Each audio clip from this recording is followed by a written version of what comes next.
अपस्टिक infections, opportunistic fungal infections को याद करने के लिए एक निमोनिक है AS mister candid cry new spore.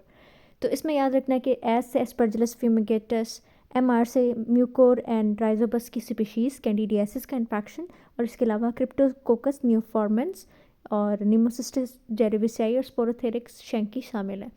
तो सबसे पहले हम पढ़ेंगे candidal albicans. Candidal infection, Candida का जो इन्फेक्शन होता है ये एल्बा से निकला है। इसका मतलब क्या होता है कि वाइट, ये डाइमॉर्फिक होता है, इसमें सूडो हाइफी बनते हैं और बडिंग होना शुरू हो जाती है यीस्ट के एट 20 डिग्री सेंटीग्रेड, और जर्म ट्यूब्स बनते हैं 37 डिग्री सेंटीग्रेड के ऊपर। इस तरह से ये सूडो हाइफी की ये है डायग्राम, और इसके अलावा क्या होता है कि यहाँ पे जर्म ट्यूब्स की ये डायग्राम शो करा रहे हैं। नेक्स्ट इसमें क्या होता है कि जो सिस्टेमिक या सुपरफिशियल फंगल इन्फेक्शन सबसे ज़्यादा मोस्ट कॉमन होते हैं, और इनकी वजह से क्या होता है कि ऑरल और इसोफेजियल थ्रश होना शुरू हो जाते हैं इम्यूनो कम्प्रोमाइज्ड पेशेंट्स के अंदर। यानी कि अब ऐसे लोग जिनके अंदर इम्यूनिटी कम है न्यूनेट्स के अंदर, या फिर ऐसे लोग जो स्टीरॉइड्स लेते हैं, यानी कि एस्थमेटिक पेशेंट्स होते हैं, डायबिटीज़ के पेशेंट्स हो गए, एड्स वगैरह के जो पेशेंट्स होते हैं, उनके अंदर सबसे ज़्यादा जो कॉमन कंप्लेन होती है वो कैंडिडल इन्फेक्शंस होता है। यानी कि उनके इसोफेगस के अंदर या फिर उनकी ज़ुबान वगैरह के ऊपर क्या होता है कि वाइट किस्म के पैचेस बनना शुरू हो जाते हैं। तो नेक्स्ट इसमें क्या होता है कि जिसको हम कहते हैं थ्रश, ऑरल थ्रश बोलते हैं। इसके अलावा वल्वो वजाइनाइटिस हो सकती है डायबिटीज़ के पेशेंट्स के अंदर और प्रेग्नेंट लेडीज़ के अंदर, या फिर ऐसी ख़वातीन के अंदर जो कि एंटीबायोटिक्स का इस्तेमाल करती हैं। डायपर रैश होना शुरू हो जाता है पेशेंट्स में सबसे ज़्यादा।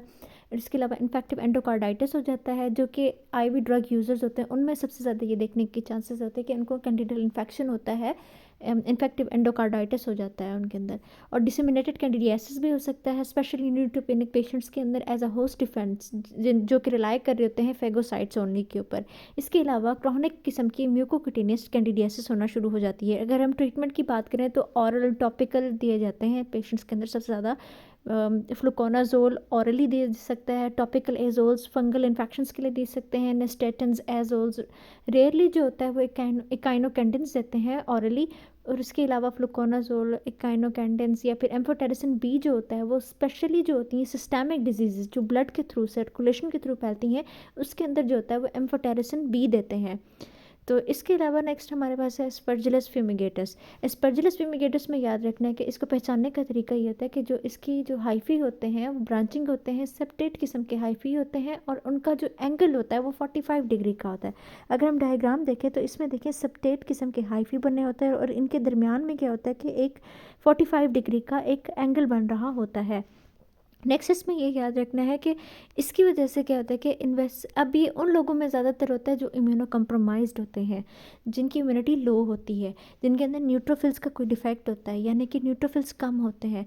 तो इसमें ये होता है कि न्यूट्रोफिल का डिसफंक्शन होता है, जैसे कि क्रोनिक ग्रैनुलोमेटस डिजीज़ हमने पहले पढ़ी थी, तो उसमें भी क्या होता है कि न्यूट्रोफिलिक डिफेक्ट होता है। उसमें क्या होगा, कैटलेज पॉजिटिव ऑर्गेनिजम्स का भी इन्वॉल्वमेंट होता है। अब ये जो एस्परजिलस स्पीशीज होती है ये भी एक one of the catalase positive organisms के अंदर होता है कि एस्परजिलस जो होता है वो सीजीडी करा देता है, यानी कि क्रॉनिक ग्रैनुलोमेटस डिजीज़ करा देता है। इसकी वजह से इन्वेसिव एस्परजिलोसिस हो जाता है इम्यूनो कम्प्रोमाइज्ड पेशेंट्स के अंदर। नेक्स्ट इसकी वजह से क्या होता है कि इसमें एस्परजिलोमास बन सकते हैं। एक तो एस्परजिलोसिस हो गई, दूसरी चीज़ एस्परजिलोमास बनते हैं, यानी कि ऐसे लोग जिनके अंदर पहले ही कोई प्री एग्जिस्टिंग कैविटेटरी डिजीज़ होती है, यानी कि टीबी वगैरह हो जाती है, उनके अंदर कैविटी जो होती है वो पहले बन चुकी होती है, उनके अंदर ये चांसेस ज़्यादा होते हैं कि एस्परजिलस की स्पीशी की वजह से एस्परजिलोमा बन जाए। तो इसमें यही लिखा गया है कि ये एस्परजिलोमा काज कर सकते हैं in the pre existing lung cavities, specially TB के इन्फेक्शन के अंदर। नेक्स्ट इसकी वजह से कुछ एस्परजिलस की स्पीशीज़ जो होती हैं वो एफ्लाटॉक्सिन्स बनाती हैं। एफ्लाटॉक्सिन जो होती हैं वो बहुत ज़्यादा टॉक्सिक होती हैं, तो उसकी वजह से म्यूटेशन हो जाती है ट्यूमर सुप्रेसर जीन की, जिसको हम कहते हैं TP53। उसकी म्यूटेशन की वजह से ट्यूमर्स की सुप्रेशन नहीं हो पाती। एज अ रिजल्ट क्या होता है कि हिपैटोसेल्युलर कार्सिनोमा होने के चांसेस ज़्यादा होते हैं एस्परजिलस की वजह से, एफ्लाटॉक्सिन्स बनने की वजह से। इस तरह के लोगों को हम एज अ ट्रीटमेंट देते हैं वॉरिकोनाजोल और इकाइनोकेंडिन सेकेंड लाइन के तौर पे।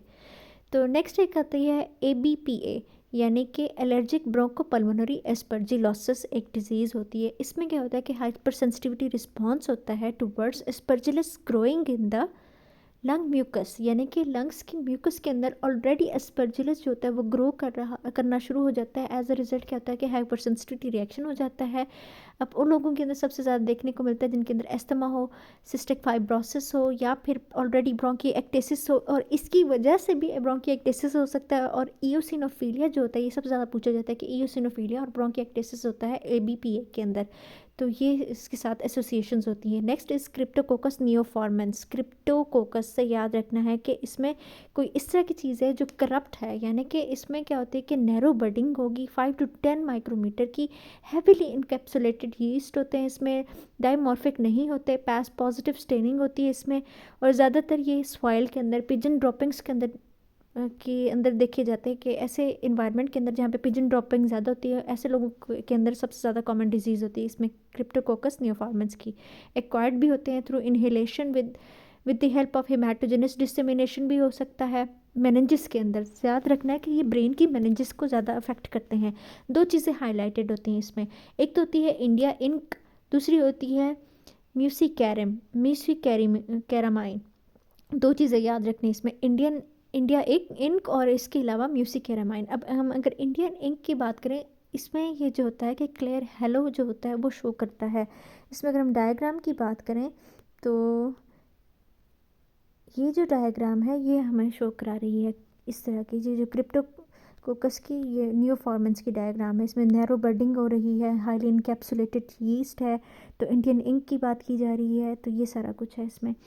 तो इसकी नेक्स्ट अगर दूसरी हम बात करें, दैट इज़ म्यूसिकैरामाइन, जो कि रेड इनर कैप्सूल बनाते हैं।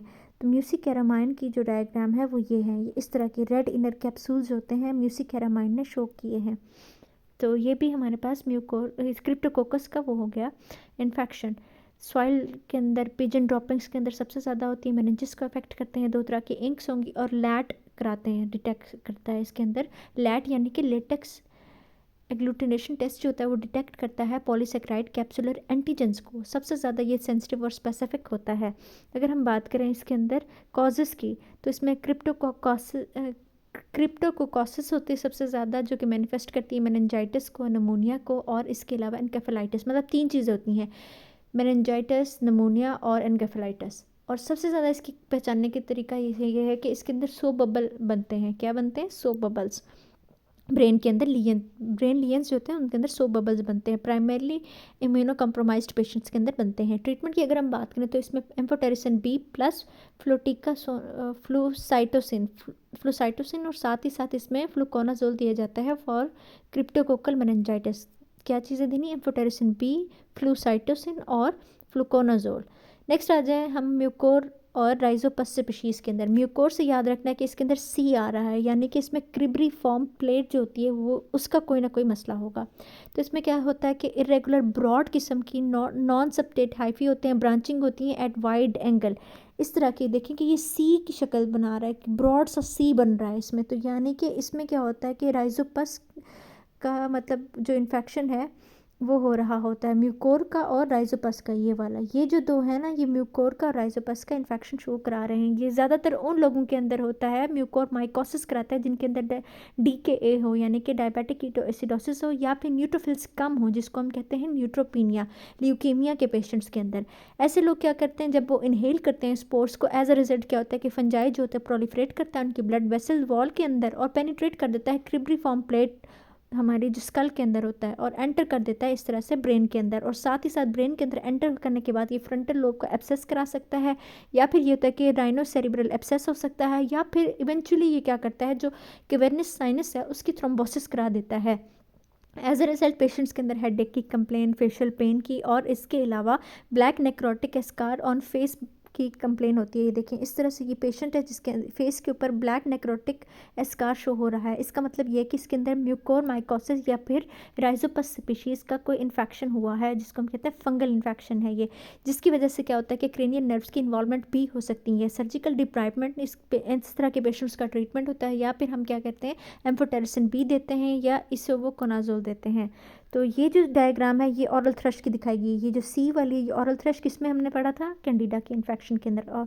और ये हो गया जर्म लाइन ट्यूबल सूडोहाइफी, और ये हो गया क्रिप्टोकोकस, ये भी क्रिप्टोकोकस की इंडियन इंक हो गई, और ये दूसरी जो रेड जो कैप्सूल होती है, इनर कैप्सूल्स बनाती है उसकी, और इसके अलावा ये सारा कुछ। नेक्स्ट अगर हम बात करें दैट इज़ नीमोसिस्टिस जेरुविसियाई। नीमोसिस्टिस जेरुविसियाई ने नीमो से याद रखने से निमोनिया कॉज कराना होता है, डिफ्यूज़ इंटरस्टिशियल निमोनिया कराता है। यीस्ट की तरह का एक फंगस होता है जिसको पहले प्रोटोजोन कहते थे। ज़्यादातर जो इन्फेक्शंस होते हैं एसिम्प्टोमेटिक होते हैं, लेकिन इस डिज़ीज़ को पहचानने का ये तरीका होता है कि इम्यूनोसप्रेशन हो जाती है इस डिज़ीज़ से पहले, यानी कि इस डिज़ीज़ के होने से पहले पेशेंट प्रेजेंट कर सकता है एड्स की कंप्लेंट के साथ, या फिर इम्यूनो कम्प्रोमाइज्ड हो सकता है। इसमें पहचानने का तरीका ये था कि जिस तरह के पेशेंट्स आते हैं हमने क्या कराना होता है, चेस्ट एक्सरे कराना होता है, ब्रोंको एल्वियोलर लिवाज करा सकते हैं, लंग बायोप्सी करा सकते हैं, या फिर हम क्या कराते हैं मेथेनामाइन सिल्वर स्टेन कराते हैं, या फिर क्या करा सकते हैं फ्लोरेसेंट एंटीबॉडी टेस्ट करा सकते हैं। ठीक है, तो इसमें क्या होता है कि डायग्नोसिस अगर हम एक्सरे की बात करें तो डिफ्यूज़ किस्म की बायलेटरल ग्राउंड ग्लास ओपेसिटीज़ होती हैं चेस्ट इमेजिंग के ऊपर इस तरह की। तो इसके अलावा क्या हो सकता है कि ओपेसिटीज़ के अलावा न्यूमेटोसील्स बन सकती हैं। साथ ही साथ डायग्नोस कर सकते हैं हम इसको ब्रोंको अल्वियोलर लिवाज के साथ और लंग बायोप्सी के साथ। नेक्स्ट इसमें क्या होता है कि डिस्क शेप्ड यीस्ट बनना शुरू हो जाती हैं, इस तरह की नज़र आती हैं on methenamine silver stain of lung tissue. ये जो यीस्ट इस तरह के डिस्क शेप जो होती हैं यीस्ट नज़र आती हैं। साथ ही साथ हम फ्लोरेसेंट एंटीबॉडी टेस्ट के थ्रू भी देख सकते हैं। अगर हम ट्रीटमेंट की बात करें तो इसमें ट्राइमेथोप्रिम सल्फामेथोक्साजोल या पेंटामिडीन या फिर डेप्सोन जो होते हैं वो देते हैं। डेप्सोन को एज अ प्रोफाइलेक्सिस दे सकते हैं सिंगल एजेंट के तौर पे, या फिर हम इसको कॉम्बिनेशन में देते हैं विद ट्राइमेथोप्रिन। और इसके अलावा हम क्या देते हैं एटोवाक्यूइन, हमें इसको याद रख रहा है, एटोवाकोन जो होता है वो एटोवा देते हैं इसके साथ। अगर हम प्रोफाइलेक्सिस की बात करें तो प्रोफाइलेक्सिस ऐसे पेशेंट जिनके अंदर CD4 सेल की काउंट जो होती है वो 200 से कम हो जाए, तो या फिर वो HIV के पेशेंट होते हैं तो उनके अंदर हम एज अ प्रोफाइलेक्सिस डेप्सोन दे देते हैं। तो ये उसकी क्लिनिकल प्रेजेंटेशन है। बायलेटरल डिफ्यूज नमोनिया है, ओपेसिटीज़ हो गए, और उसके अलावा डिस्क शेप्ड हो गई। नेक्स्ट अगर हम बात करें स्पोरोथेरिक्स शंकी, स्पोरोथेरिक्स से याद रखना कि थॉर्न से याद रखना कि जो ऐसे लोग जिनके अंदर कोई ट्रॉमा हो जाए, यानी कि कोई कांटा वगैरह चुभ जाए, तो उसकी वजह से क्या होता है कि ये स्प्रेड कर सकते हैं। इसको हम क्या कहते हैं, दूसरा नाम इसका होता है रोज़ गार्डनर डिजीज़। तो स्पोरोट्राइकोसिस करा सकता है, ये डाइमॉर्फिक होता है और सिगार शेप्ड यीस्ट बनाता है 37 डिग्री के ऊपर। और इसके अलावा क्या होता है कि ये ह्यूमन बॉडी के अंदर एंटर कर सकता है। हाइफी होता है, विद स्पोर्स होता है सॉइल के अंदर, कॉनिडिया के थ्रू कर सकता है। अब इस तरह के लोग जो कि वेजिटेशन के ऊपर मुनहसर करते हैं उनके अंदर सबसे ज़्यादा ये देखे जाते हैं। स्पोर्स जो होते हैं ट्रोमेटिकली पेशेंट की स्किन के अंदर चले जाते हैं, फिर उसके बाद ये डिजीज़ कॉज कर सकते हैं, और ये लोकल पस्टल्स भी बना सकते हैं, अल्सर्स भी बना सकते हैं, नोड्यूल्स भी बना सकते हैं। साथ ही साथ इनके अंदर जो ड्रेनिक लिम्फेटिक्स होते हैं वो भी इन्वॉल्व होते हैं, यानी कि ये असेंडिंग लिम्फेंजाइटिस कॉज करा देता है। इस तरह से असेंडिंग लिम्फेंजाइटिस करा सकते हैं। डिसेमिनेटेड डिजीज़ जो होती है वो इम्यूनो कम्प्रोमाइज्ड होस्ट के अंदर देखी जाती है। ट्रीटमेंट की बात करें तो इसमें इट्राकोनाजोल होता है या पोटेशियम आयोडाइड होता है, कुटिनियस होता है या फिर लिम्फोकुटिनियस होता है। अब इसमें रोज़ गार्डनर डिजीज़ होते हैं, ये सारा कुछ इसमें। This is all about the opportunistic infection, opportunistic fungal infections.